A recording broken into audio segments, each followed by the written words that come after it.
അവിടെ ക്ലാസ്സിൽ ഗേൾസ് ഉണ്ടാവും. അല്ല, ഞാൻ പഠിക്കുന്ന സമയത്ത് ഇലക്ട്രിക്കൽ എഞ്ചിനീയറിംഗിൽ 100 പേര് എനിക്ക് കണ്ടോ.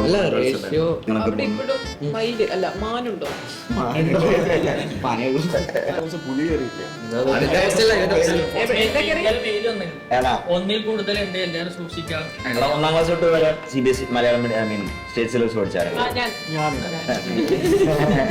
ഈ എഞ്ചിനീയറിംഗ് എന്ന് പറഞ്ഞ ഇഷ്ടം ഇപ്പൊ തുടങ്ങിയത് ചെറുപ്പം മുതലേ ഉണ്ടായിരുന്നു. മാത്സ് ഇഷ്ടമാണ്.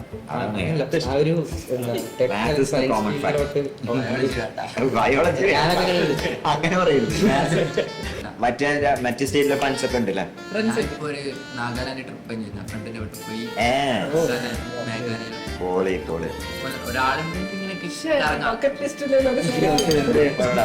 IIT എന്ന് പറഞ്ഞാല് ഇന്ത്യയില് ഏറ്റവും ബെസ്റ്റ് കോളേജ്. അവിടെ പോയിട്ട് നമ്മള് ലൈഫ് എൻജോയ് ചെയ്യുന്നു, നമ്മുടെ കുറെ ലൈഫ് എക്സ്പീരിയൻസ് ഒക്കെ കിട്ടുന്നു. അത് ഉപയോഗിച്ച് നമ്മളെ പാഷൻ എന്താണെന്ന് മനസ്സിലാക്കി അതിലേക്ക് പോകും.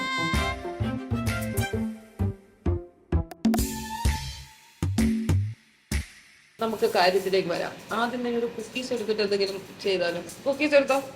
ഭയങ്കരമായ awkwardness. പോകുന്നത് നല്ലുണ്ട്. എന്താ നിനക്കെന്താ വയ്യ? അയ്യോ, പോവാൻ തുടങ്ങണം.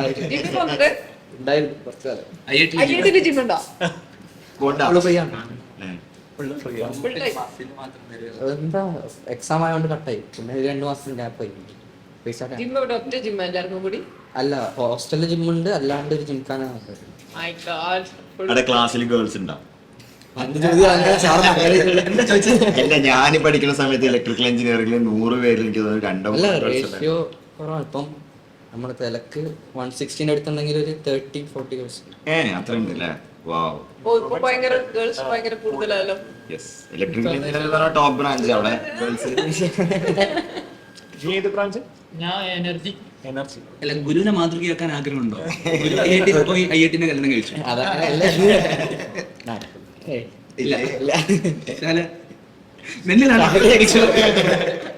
ചായ എന്തോ ഒളിപ്പിച്ചു വെച്ചിട്ടുണ്ട്. നിലവിൽ പ്ലാനിങ്. എന്താ വെച്ചാൽ അവര് ചേട്ടനോട് തന്നെ പഠിക്കണേ. ചേട്ടനൊന്നും ഗ്രാജുവേറ്റ് ചെയ്തില്ല.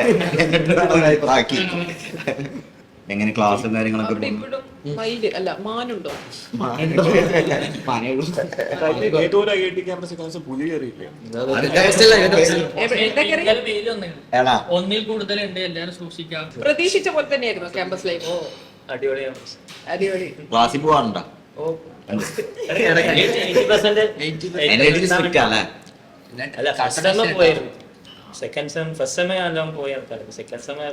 മനസ്സിലായി. വേണ്ട ആവശ്യമില്ല.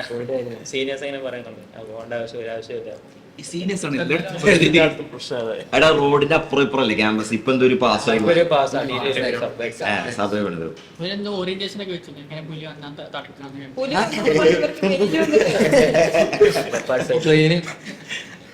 പുലി വന്നാൽ ഇങ്ങനെ തടുക്കണ്ടേ? അൺലൈക്ക് ഇൻ ദ പാസ്റ്റിലെ വരാറുണ്ട്. പ്രിമൈസിന് വന്നു തുടങ്ങി എന്നാണ് പറഞ്ഞിരിക്കുന്നത്. ബോംബെ പോകാൻ തന്നെ തീരുമാനിച്ചു. വിളിച്ചിട്ട് എന്താ അവനെ റാഗ് ചെയ്യാനാ? സീനിയർ ആവുമല്ലോ, അതാണ് അവന്റെ ഉദ്ദേശം. അവിടെ എങ്ങനെ ഹോസ്റ്റലിന്റെ റെസ്ട്രിക്ഷൻസ് ഒക്കെ ഉണ്ടോ? പൈസനെ ടൈം റെസ്ട്രിക്ഷൻസ് ഉണ്ടോ? ടൈം തുടക്കത്തിൽ എല്ലാവർക്കും ഉണ്ടാവും. ഒരു സ്റ്റാർട്ടിങ്ങിൽ കുറച്ച് സ്ട്രിക്റ്റ് ആയിരിക്കും. പിന്നെ അവസാനം ഒരു അങ്ങനെ ലാസ്റ്റ് ആയിട്ട് നമ്മുടെ സ്റ്റേറ്റിന്റെ സിലബസ് എടുത്തു കഴിഞ്ഞാൽ 10 വരെയുള്ള സിലബസിനകത്ത് ഞാൻ 7 വരെ CBSE ആണ്. 7th മുതൽ CBSE പഠിച്ചത്. 7th വരെ CBSE. ബട്ട് അത് വലിയ സെൻസ് ഉണ്ടാക്കുന്ന ഒരു കാര്യമല്ലല്ലോ. പിന്നെ മാർക്ക് വാങ്ങാൻ വേണ്ടി സ്റ്റേറ്റ്. ഞാൻ റിവേഴ്സ് പഠിച്ചതാ. ഞാൻ 6ാം ക്ലാസ് വരെ മലയാളം മീഡിയം പഠിച്ച് 7 തൊട്ട് CBSE പഠിച്ചു. 1ാം ക്ലാസ് തൊട്ട് വരെ CBSE Malayalam medium state syllabus പഠിച്ചായിരുന്നു. നിങ്ങളെല്ലാരും സ്റ്റേറ്റ് ആയിട്ടല്ലേ? ഇവര് 10ാം ക്ലാസ് വരെ സ്റ്റേറ്റ് ആണ്. CBSE കേരളത്തിൽ ട്രെൻഡ് ഇതാണ് അല്ലേ? 6th 7th വരെ CBSE പഠിച്ചിട്ട് പിന്നെ മാർക്ക് കിട്ടിയിട്ട് പിന്നെ മാർക്ക് CBSE കുറവായിരിക്കും. My God. അപ്പൊ ഞാൻ തെറ്റായി ചെയ്ത്. ഞാൻ ചോദിച്ചു വന്നത് എന്താ വെച്ചാൽ ഇപ്പോൾ 10th സ്റ്റേറ്റ് പഠിച്ചൊരു കുട്ടീനോട് ഇപ്പോൾ പോളിനോമിയൽസ് എന്താണെന്ന് ചോദിച്ചാൽ പോലും പല കുട്ടികൾക്ക് അറിയില്ല. നേരെ കുറച്ചാൽ ക്വസ്റ്റ്യൻസ് കൊടുത്തു കഴിഞ്ഞാൽ അവർ ക്വസ്റ്റ്യൻസ് കൊടുത്താൽ എന്താ പറയാ, അതായത് കോൺസെപ്റ്റ് സെയിം ആവും, പക്ഷെ ഒരു എക്സിന് പകരം ക്രിയേറ്റ് കൊടുത്ത അവർക്ക് ചെയ്യാൻ പറ്റില്ല. അത് ചോദിച്ചാൽ എന്താ പറയാ, അത് എനിക്ക് എടുത്തിട്ടില്ല കാര്യം. അതെ അതെ. അപ്പോൾ ആ ഒരു ബുദ്ധിമുട്ട് ഇപ്പോൾ സൈലത്തിലേക്ക് നീ വരുന്ന സമയത്ത് നീ ഇപ്പോൾ സൈലത്തിൻ്റെ ഇൻ്റഗ്രേറ്റഡ് സ്കൂളിൽ പഠിച്ചിട്ട് പിന്നെയാണല്ലോ IIT ഫസ്റ്റ് അറ്റംപ്റ്റ് ക്രാക്ക് ചെയ്യുന്നത്. പക്ഷേ 10th വരെ നീ പഠിച്ചത് സ്റ്റേറ്റ് സിലബസ് സാധാ കുട്ടികളെ പോലെ തന്നെ പഠിച്ചു വന്ന ഒരാളാണ്. അപ്പോൾ IITൻ്റെ ഫൗണ്ടേഷൻ കോഴ്സ് പലപ്പോഴും പറയുന്ന ഒരു കാര്യം 6ാം ക്ലാസ് മുതൽ പ്രിപ്പയർ ചെയ്യുന്ന കുട്ടികൾക്ക് മാത്രമേ IIT കിട്ടൂ, അങ്ങനെ ഫൗണ്ടേഷൻ വെച്ച് പഠിച്ചാൽ മാത്രമേ കിട്ടൂ എന്നുള്ളതാണ് നമ്മുടെ നാട്ടിലുള്ള ഒരു വലിയ ശതമാനം വിചാരിക്കുന്നത്. അപ്പോൾ എനിക്ക് എന്താ തോന്നിയിട്ടുള്ളത്? കൂടുതൽ പ്രോബബിൾ അതാണ്. അങ്ങനെ ചെയ്താൽ കിട്ടാൻ ചാൻസ് കൂടുതലാണ്, അല്ലാതെ ഇത് കിട്ടൂല എന്ന് പറയാൻ. പക്ഷെ നമ്മളെ സൈലത്തിൽ എത്തുന്ന ഒട്ടുമിക്ക ആളുകളും അങ്ങനെ ഭയങ്കര ഫൗണ്ടേഷൻ കിട്ടാത്ത കുട്ടികൾ തന്നെ പ്ലസ് 1 പ്ലസ് 2 ഭീകരമായ എഫർട്ട് എടുത്ത. ഭയങ്കര റാങ്ക് കിട്ടാന്നുണ്ടെങ്കിൽ ഏറ്റവും നേരത്തെ തുടങ്ങാൻ പറ്റും. പക്ഷെ നമ്മളെ കുട്ടികളൊക്കെ നോക്കുകയാണെങ്കിൽ മോസ്റ്റ്ലി എല്ലാവരും ടാലന്റ് ഉള്ളവരുണ്ടാവും, ഒരു നോർമൽ ആവറേജ് കുട്ടി. പക്ഷെ ഇപ്രാവശ്യത്തെ ബാച്ചിലൊന്നും എനിക്ക് തോന്നുന്നില്ല അങ്ങനെ ഫൗണ്ടേഷൻ ഉള്ള കുട്ടികളല്ല. എല്ലാവരും പ്ലസ് 1 പ്ലസ് 2 എത്തിയിട്ട് ആ ഹാർഡ് വേക്കൂടെ തന്നെ, അതായത് ഫസ്റ്റ് ക്ലാസ് തന്നെ മാത്സ് ഒക്കെ വന്ന് അറ്റൻഡ് ചെയ്തിട്ട് കരച്ചിലും ആ സ്റ്റൈല് ചിലര് നിർത്തിപ്പോയി. ഞങ്ങൾക്ക് പിന്നെ ഫസ്റ്റ് ആരിഫ് സാർ എങ്ങനെ നല്ല ഫണ്ടാക്കി എടുത്തിട്ട് എല്ലാം ഇങ്ങനെ കയറ്റി കൊടുക്കുമ്പോൾ വലിയ പണിയുണ്ടായി. AR മാത്സ് എന്നെ പഠിപ്പിച്ചിട്ടുണ്ട്. നിങ്ങളെ മാഷല്ലേ? എൻ്റെ മാഷാണ്. ഓക്കെ. പക്ഷെ ഇവിടെ മിക്കവാറും എന്താ വെച്ചാല് തുടക്കത്തിൽ നമ്മൾ ആ ബാച്ചിലൊക്കെ നല്ല ഡിസിപ്ലിനും കാര്യങ്ങളൊക്കെ ഇംപ്ലിമെന്റ് ചെയ്തു. പിള്ളേര് അതിനനുസരിച്ച് ഇതായി. അതാണ് ഗ്ലഡിയേറ്റർ ബാച്ചിലുണ്ടായത്. അതായത് ആ 2 വർഷം നമ്മൾ കഷ്ടപ്പെട്ട് കഴിഞ്ഞാൽ പിന്നെ ഏകദേശം സെറ്റായി എന്ന് പറയാം. ഏകദേശം പിന്നെ അല്ല, സെറ്റ് ആകുന്നതിന്റെ ഈ പറഞ്ഞ പോലെ ഇനി ആളെയും കൂടി കിട്ടണല്ലോ. അത് കയറി കഴിഞ്ഞിട്ട് നമ്മളെ സ്വഭാവം അനുസരിച്ചിരിക്കും.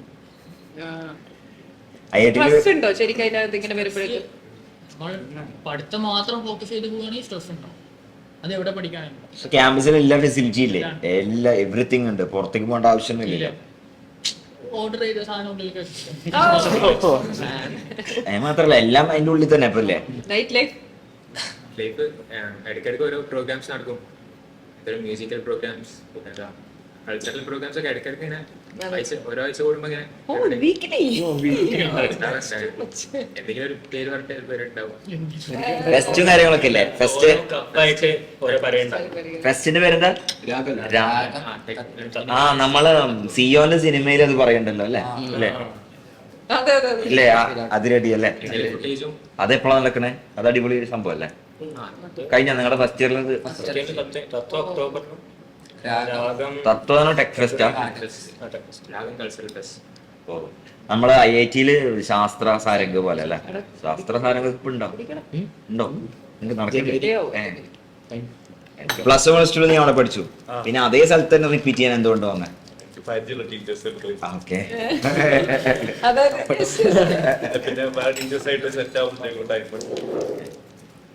എന്തായാലും ഇപ്പം ഹാപ്പി. ഐശ്വര്യക്ക് ഇപ്പൊ ഈ റിപ്പീറ്റ് ചെയ്യുന്ന ഒരു കുട്ടീനെ സംബന്ധിച്ച് IIT കിട്ടാനുള്ള ഏറ്റവും വലിയ വഴി എന്താ? നേരത്തെ പറഞ്ഞ ലാസ്റ്റ് വരെ പിടിച്ചു നിൽക്കാന്നുള്ളതല്ലേ? അല്ല, നിനക്ക് എന്താ തോന്നുന്നത് എന്താണ് ഏറ്റവും ക്രൂഷ്യൽ ആയ സാധനം? കുറെ ഫാക്ടേഴ്സ് ഉണ്ടാവും, പക്ഷെ ഏറ്റവും എല്ലാവരും മിസ്സാവുന്ന ഒരു സാധനം എന്തായിരിക്കും? പ്രിപ്പറേഷന്റെ സമയത്തൊക്കെ കൺസിസ്റ്റൻസി ചെയ്യണം. അതായത് അവസാനം ഡൗൺ ഒക്കെ ആവും. ഡൗൺ ആവും, അത് ശരിയാണ്. പക്ഷെ എന്താന്ന് വെച്ചാൽ ഇത് കാര്യം എന്ന് വെച്ചാൽ 100% ആർക്കും പഠിച്ചു തീരാനൊന്നും പറ്റില്ല. അവസാനം വരെ പിടിച്ചു നിന്നിട്ട് നമ്മളെ ബെസ്റ്റ് പുറത്തേക്ക് എടുത്തു കഴിഞ്ഞാൽ നമ്മളെന്തായാലും കയറി പറ്റിയിട്ടുണ്ടാവുന്ന തന്നെയാണ്. നമ്മളെപ്പോഴും ചിന്തിക്കുന്നത് എന്താ വെച്ചാൽ ഇത് ഫസ്റ്റ് തന്നെ 100% പഠിച്ചു കഴിഞ്ഞില്ലെന്നാണ്. അതിപ്പോ 10 കൊല്ലം റിപ്പീറ്റ് ചെയ്ത് കഴിഞ്ഞാലും 100% പഠിച്ചു കഴിഞ്ഞിട്ടുണ്ടാവില്ലല്ലോ. അങ്ങനെ തന്നെ ഇപ്പോഴും പിള്ളേർക്കുണ്ട് എവിടുന്നൊക്കെ ബുക്ക് വാങ്ങിക്കാമോ അവിടുന്ന് എല്ലാം കണ്ട ബുക്കുകളെല്ലാം വാങ്ങിച്ചു വെക്കും, എന്നിട്ട് അത് പഠിച്ചില്ല ഇത് പഠിച്ചില്ല എന്നുള്ളൊരു ടെൻഷനാണ്. ശരിക്കും പറഞ്ഞാൽ അത്രയും ഹാർഡ് വർക്ക് ചെയ്യേണ്ട ആവശ്യമുണ്ടോ? ഒരു ബുക്ക് വാങ്ങാൻ അത് വൃത്തിയിൽ പഠിക്കുക, അതാണ് അവൻ പറഞ്ഞ കാര്യം. ഞാൻ ചോദിക്കുമായിരുന്നേ, ഇവര് പ്രിപ്പറേഷന് വേണ്ടിയിട്ട് ഇവര് കുറെ എഫേർട്ട് എടുത്തല്ലോ. അതിപ്പം ഇവര് നൈറ്റിൽ ചെന്ന് കഴിഞ്ഞിട്ട് ഇപ്പൊ സെം എക്സാമിന് വേണ്ടിട്ട് പ്രിപ്പയർ ചെയ്യുന്നുണ്ട്. പിന്നെ ഏതിനാണ് ഏറ്റവും കൂടുതൽ എഫേർട്ട് ഇപ്പൊ ഇവർ എടുത്തതെന്നാണ് ഞാൻ ചോദിച്ചത്. അതിനുള്ള മറുപടി പറഞ്ഞാൽ എന്താ പറ? എങ്ങനെയും മാർക്ക് കിട്ടി പാസ്സായാൽ മതിയല്ലോ. കോമ്പറ്റീറ്റീവ് ഭയങ്കര പ്രഷർ അല്ലേ? ക്യാമ്പസ് പിന്നെ പഠിക്കുന്നതൊക്കെ നമ്മള് പക്ഷെ എന്നാലും നമ്മളെ ക്രാക്ക് ചെയ്ത് കഴിഞ്ഞാൽ പിന്നെ നമ്മുടെ ലൈഫിൽ വലിയൊരു മൈൽ സ്റ്റോൺ ക്രോസ് ചെയ്തു. അല്ല പിന്നെ നമ്മൾ ഓൺ ട്രാക്കായി. എനിക്ക് നിവേദായിരുന്നു ഭയങ്കര ടെൻഷനായിട്ട് ഇത് കിട്ടൂലേ എന്ന് പറഞ്ഞിട്ട് ലാസ്റ്റ് വരെ എന്താ ചെയ്യാ കിട്ടൂലെന്ന് അതിന്റെ വ്യത്യസ്തം ഓന്റെ ഒപ്പമുള്ള ഒരാൾ പോയി തിരിച്ച് അങ്ങനെ തന്നെ പോയി. അതെ അതെ അതെ നീ അതെ MES-ലല്ലേ പഠിച്ചത്? പക്ഷേ ഞാൻ ഫ്രണ്ട് ബെഞ്ചിൽ തന്നെ ഇരുന്ന് വൃത്തിയിൽ പഠിച്ചിട്ടൊക്കെ ഉണ്ട്. ഒരു ഘട്ടത്തില് കിട്ടൂലെന്നൊക്കെ തോന്നിയില്ലേ നിനക്ക്? ഫസ്റ്റ് കഴിഞ്ഞപ്പോ പോയി വെച്ച് പിന്നെ വരണം എന്നുള്ള മൈൻഡിലായിരുന്നു. പിന്നെ എല്ലാവരും എത്തി അപ്പൊ ഒന്ന് വന്ന് നോക്കാന്നുള്ള രീതിയിൽ വന്നതാ. ബോർഡ് എക്സാമിന് പോയി ലാസ്റ്റ് ടൈമിൽ കുറച്ച് വന്ന് പിന്നെ കുറച്ച് നല്ല എഫേർട്ട് എടുത്തു. അതിലാണ് പിന്നെയും അതന്നെ സാറ് പറഞ്ഞ പോലെ വിടാതെ നിക്കുക എന്നുള്ളൊരു വിടാതെ വെച്ച് നിൽക്കുക എന്നുള്ളതാണ് ഒരു സംഭവം. കാരണം ഇതിന്റെ ഒരു ടൈം ലൈൻ ഭയങ്കര പ്രശ്നമുണ്ട്. ഫസ്റ്റ് ഫേസ് വരുന്നു, സെക്കൻഡ് ഫേസ് വരുന്നു, ബോർഡ് എക്സാം അതിന്റെ ഇടയിൽ ലാബ് കഴിഞ്ഞ ഉടനെ ജെയ്മെൻ ഫസ്റ്റ് ഫേസ് 1, അത് എക്സാം കഴിഞ്ഞ ഉടനെ സെക്കൻഡ് ഫേസ്. കുട്ടികളെ in the end it's all worth അല്ലേ? അതാണ് അതിൽ മെയിൻ സംഭവം. സ്ട്രഗിൾ എത്ര കഴിഞ്ഞാലും സത്യം പിന്നെ രക്ഷപ്പെട്ട ഇപ്രാവശ്യത്തെ വാല്യൂഷൻ കണ്ടില്ല CBSE വാല്യൂഷൻ ഭയങ്കര ടൈറ്റ് ആയി. അവിടെ നിങ്ങള് IIT നെറ്റിലൊക്കെ എത്തുമ്പോൾ വേറെ സ്ഥലത്തു നിന്ന് വന്നവരൊക്കെ ഉണ്ടാവില്ലേ? അപ്പൊ അവരൊക്കെ ഇതിനേക്കാൾ വലിയ സ്ട്രഗിളിൽ കൂടെ അല്ലേ പലരും വന്നിട്ടുണ്ടാവും. 6ാം ക്ലാസ് തൊട്ട് കോച്ചിങ് അങ്ങനെ അതൊക്കെ വെച്ച് നോക്കുമ്പോൾ ഇത്തിരി കൂടി റിലാക്സ്ഡ് ആയിട്ടിരുന്നല്ലേ തോന്നണേ? പലരും ഫ്രണ്ട്സിനൊക്കെ പരിചയപ്പെട്ടില്ലേ? വേറെ സ്റ്റേറ്റിലുള്ളവരൊക്കെ കുറെ മുന്നേ സ്റ്റാർട്ട് ചെയ്ത് ആ ലെവലല്ലേ പോണം. ഒരു ഫ്രണ്ട് ഉണ്ട്. അപ്പം ഫസ്റ്റ് വന്ന സമയത്ത് അവനെ പരിചയപ്പെട്ട അങ്ങനെ ചോദിച്ചു ജെയ്ഡ് ചെയ്യണി ചോദിച്ചാൽ അവൻ പറയുന്നത് വെച്ചാല് എന്താ ട്രോമ പോലെ അതാ പറയുന്നത്. അത് പാരന്റ് ഫോഴ്സ് ചെയ്തിട്ട് അവനെ പഠിപ്പിച്ചിട്ട് താല്പര്യമില്ല. പക്ഷെ പിന്നെ പഠിച്ചു അല്ല നിങ്ങൾക്കൊക്കെ ഈ എഞ്ചിനീയറിംഗ് എന്ന് പറഞ്ഞ ഇഷ്ടം ഇപ്പൊ തുടങ്ങിയത് ചെറുപ്പം മുതലേ ഉണ്ടാകും? മാത്സ് ഇഷ്ടമാണ്. ആ ഒരു ബയോളജി അങ്ങനെ പറയുന്നു. അങ്ങനല്ല എന്താ ബയോ അല്ലെങ്കിൽ മെഡിക്കലിലോട്ട് എനിക്ക് താല്പര്യം കുറവായിരുന്നു. എന്താ ഇങ്ങോട്ട് പോകാൻ തന്നെ CS എടുത്തു.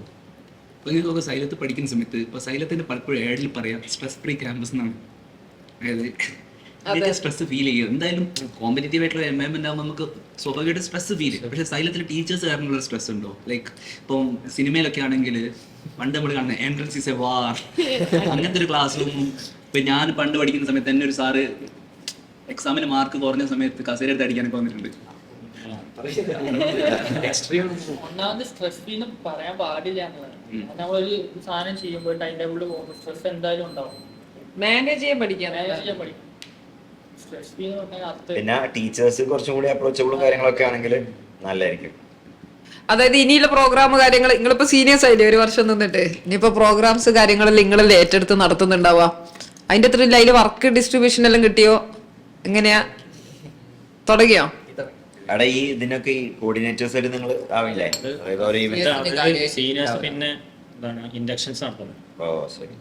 നിങ്ങൾ ഇപ്പൊ നമ്മളെ ഈ ഇവിടെയുള്ള എൻട്രൻസ് ജേർണിയിൽ നമ്മൾ നമ്മുടെ നാട്ടിലുള്ള കുട്ടികളായിട്ട് മാത്രം കൂടെ ഇരുന്ന് പഠിച്ചൊരു ഇതാണ്. അപ്പോൾ നിങ്ങൾ ഇപ്പോൾ NIT-ലും IIT-ലൊക്കെ ചെല്ലുമ്പോൾ ഡിഫറെന്റ് റീജിയനിൽ നിന്ന് വന്നിട്ടുള്ള കുട്ടികളുണ്ടല്ലോ. അപ്പൊ നിങ്ങൾക്ക് ആ ഒരു ഡിഫറൻസ് എന്തായിരിക്കും ഫീൽ ചെയ്യുന്നത്?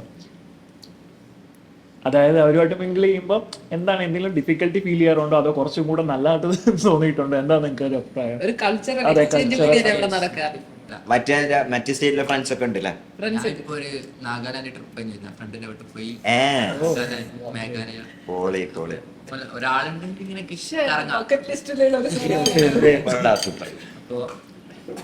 അതായത് ഇന്ത്യ മൊത്തത്തില് ഒരു കണക്ഷനായി. എല്ലാ സ്ഥലത്തും അങ്ങനെ ഞാൻ ഇതുപോലെ തന്നെ എന്റെ ഫ്രണ്ട് കാശ്മീരിലുള്ള ആളുണ്ട്, കന്യാകുമാരിയിലുള്ള ആളുണ്ട്, അതിന്റെ എല്ലാ സ്റ്റേറ്റിലും ഫ്രണ്ട്സ് ഉണ്ടാവുന്നു. ശരിയാണ്. ഇപ്പൊ IIT-ൽ എത്തുന്ന സമയത്ത് നമ്മളിവിടെ പഠിക്കുന്ന ആളുകൾ എന്ന് പറയുന്നത് ഇന്ത്യയിലെ ഏറ്റവും ബെസ്റ്റ് സ്റ്റുഡൻസിന്റെ കൂടെ ആയിരിക്കും നമ്മൾ പഠിക്കുന്നുണ്ടാവുക. അപ്പൊ നമ്മുടെ ഒരു നെക്സ്റ്റ് ലെവലിലേക്ക് നമ്മൾ കയറുമ്പോൾ നമ്മൾ ആലോചിക്കുന്ന ഒരു ഡ്രീമും കാര്യങ്ങളൊക്കെ ഒന്നുകൂടി മാറുമല്ലോ. അപ്പൊ ഫസ്റ്റ് ഇയർ കഴിയുമ്പോൾ എന്ത് ഡിഫറൻസ് ഫീൽ ചെയ്യുന്നത്? അവര് എന്താ അങ്ങനല്ല, അവര് നമ്മളിപ്പോ ഇങ്ങനെ പ്രീ പ്ലാൻഡ് അങ്ങനെയല്ല. അവര് എന്താ പറയാ കുറച്ചും കൂടെ എല്ലാം പ്രിപ്പയർഡ് ആണ്. അങ്ങനെ ഒരു ഇതുണ്ട്. എന്താ ചെറുപ്പം മുതലൊരു ഗോൾ സെറ്റ് ആക്കിയിട്ടുണ്ട്. പിന്നെ ചില ലാബ്സിലൊക്കെ ചില കോഴ്സിലൊക്കെ അവർ എക്സൽ ചെയ്യുന്ന കാണുമ്പോൾ അതായത് അവർക്ക് ഓൾറെഡി അറിയാം ഇതൊക്കെ ചെയ്തിട്ടുണ്ട്. എനിക്ക് എക്സാം ലാബെല്ലാം ഉണ്ടായി. അപ്പം ലാബിൽ ചിലപ്പോൾ എന്താ ഈ ബോർഡ് ചിപ്പ് ബോർഡ് അതെല്ലാം വെച്ച് വർക്ക് ചെയ്യുമ്പോൾ അവർ ഓൾറെഡി ചെയ്തിട്ടുണ്ട്. ഇത് ചെറുപ്പത്തിലൊക്കെ ബാംഗ്ലൂർ സ്റ്റുഡൻസ് അങ്ങനത്തെ അവരൊക്കെ വലിയ സിറ്റിയിൽ നിന്ന് വരവർക്ക് കുറച്ചും കൂടി നേരത്തെ എക്സ്പോഷർ കാര്യങ്ങളുണ്ട്. നമ്മൾ ലേറ്റ് ആയിട്ടാണ് കുറെ കാര്യങ്ങളൊക്കെ അറിയാം. അതായത് ഇവര് നേരത്തെ ഇതൊക്കെ പ്ലാൻ ചെയ്തിട്ടാണ്. എന്താണ് ഇലക്ട്രിക്കൽ എഞ്ചിനീയറിംഗിന്റെ അവസ്ഥ? ഫസ്റ്റ് ഇയർ കോമൺ ആണ് കുറച്ചും കൂടെ ഫിസിക്സും കാൽക്കുലസ് ഒക്കെ അല്ലേ. ഇനി അറിയാനിരിക്കുന്നതേ ഉള്ളൂ. പറഞ്ഞു ഞാനാണ് സീനിയർ. ഞാനും ഇലക്ട്രിക്കൽ ആയിരുന്നേ.